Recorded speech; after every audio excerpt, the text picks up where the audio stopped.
Hi, I'm Stan Jones, creator of the Nathan Active Mysteries. In a couple of minutes, I will be reading you the prologue to this book, The Big Empty, number 6 in the Nathan Active series. But first, I'd like to say a little about the term Eskimo. As you may have heard, it's being replaced in formal speech and writing by the term Inuit. However, Eskimo is still in general use in Northwest Alaska, and that's the practice followed in the series. All right, what happens in The Big Empty? Well, Nathan is asked by his best friend, Cowboy Decker, to investigate a plane crash in the Brooks Range that killed Evie Kavuna, Cowboy's capable young apprentice, and her fiancé, Dr. Todd Brenner. At first, the crash appears to have been a tragic accident, but to his surprise, Active finds evidence of foul play in the plane's wreckage. This casts suspicion on several Chukchi locals, and Nathan becomes embroiled in a dangerous mess of small-town grudges, even as he prepares to have a baby with his wife, Grace. And here's the prologue to The Big Empty. Saturday, July 9th, Hawk River Valley, Brooks Range. Son of a bitch. Nathan Active jerked upright in the Navajo's co-pilot seat at the sudden sound of Cowboy Decker's bush pilot drawl in the headset. He pulled his gaze in from the terrain off the plane's right wing and peered over the nose at the ridge ahead. Had he dozed off? It had been a struggle to stay alert during the 90-minute flight through the granite ridges and green-carpeted valleys of the Brooks Range. He'd been up most of the previous night, arresting Ernie Beaver, drunk again on homebrew, for administering another beating to his equally drunk girlfriend, and as usual arresting the girlfriend when she waded in with an ulu to defend her man from the cops. Standard domestic violence case, at least they'd become less frequent since Chukchi had outlawed liquor a few years earlier. Cowboy's voice came again. See, up from that patch of brush there, maybe 100 feet below the crest? A honey-brown ripple caught Active's eye, sunlight glinting off a grizzly in summer coat, ambling through a snarl of alders in a gully that slashed down the face of the ridge.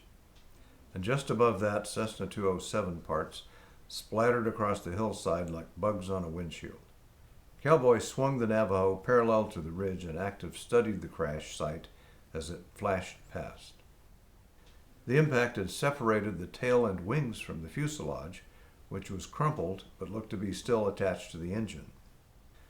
The propeller blades were bent back and the landing gear was splayed out, though still attached to the fuselage.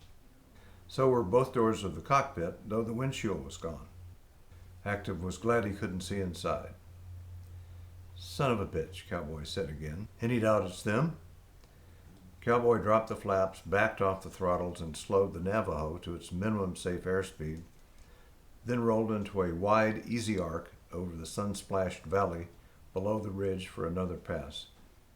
Of course it's them. That's my plane, and, well, shit.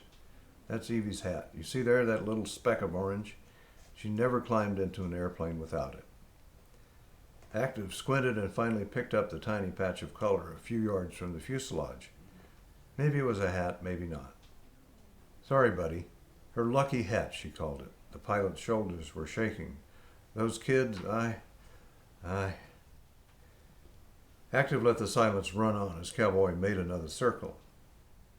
He had ridden with Evie Kavuna at the controls on a couple of village cases. He remembered bright eyes and a kind of innate merriness that he had come to associate with the Inupiat, especially Inupiat women. No way we can land, right? He said at last. Not in the Navajo, not around here.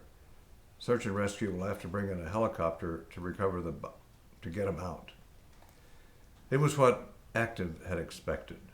The Navajo was big and fast with 2 engines. The queen of the Leinhofer aviation fleet and perfect for an air search 150 miles out of Chukchi. But it was no bush plane. It needed a long, smooth runway. They'll want confirmation, I suppose, Active said. Cowboy grunted assent. I'll bring you past again, see if you can get the tail number.